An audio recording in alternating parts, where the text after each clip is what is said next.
कि शॉपिंग करा दो जन पिज्जा खिला दो।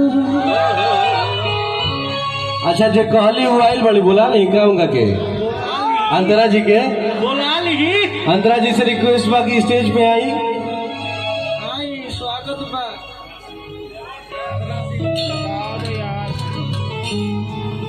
ये प्यार की निशानी एक चैन बनवा दो। आइए आइए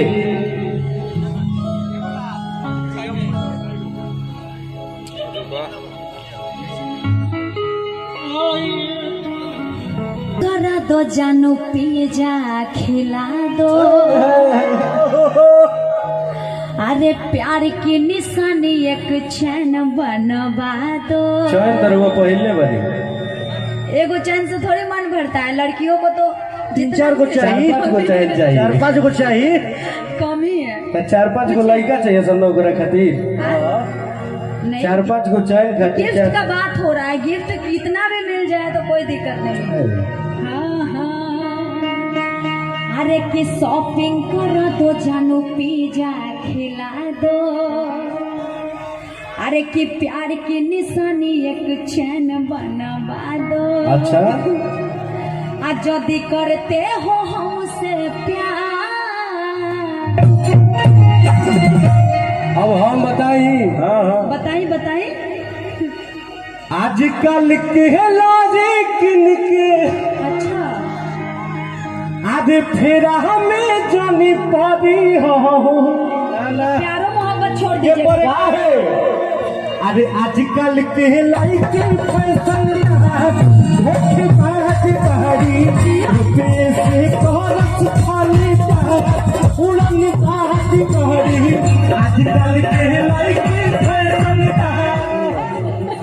बड़ी झटका से डांस आप। आजकल के लाजे किनके फिर हमें जानी पड़ी हो।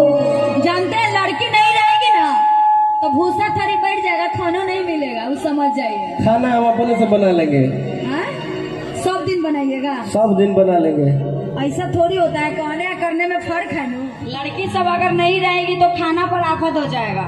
बना के कौन खिलाएगा, कपड़ा लत्ता कौन खींचेगा, जियो डार्लिंग हेलो डार्लिंग कौन करेगा।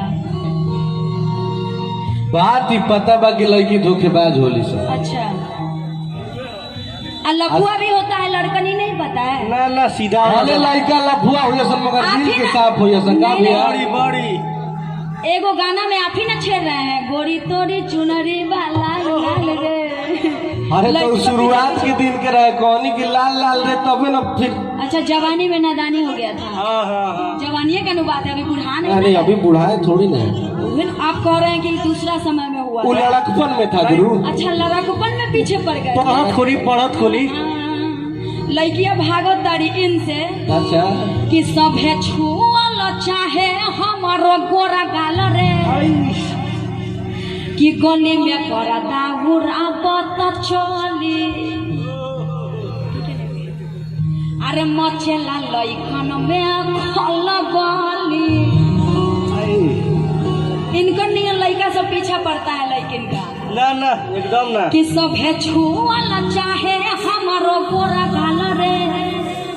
कि सभे छुअल चाहे हमारो गोरा गाल रे। अरे कि गोरा गाल रे।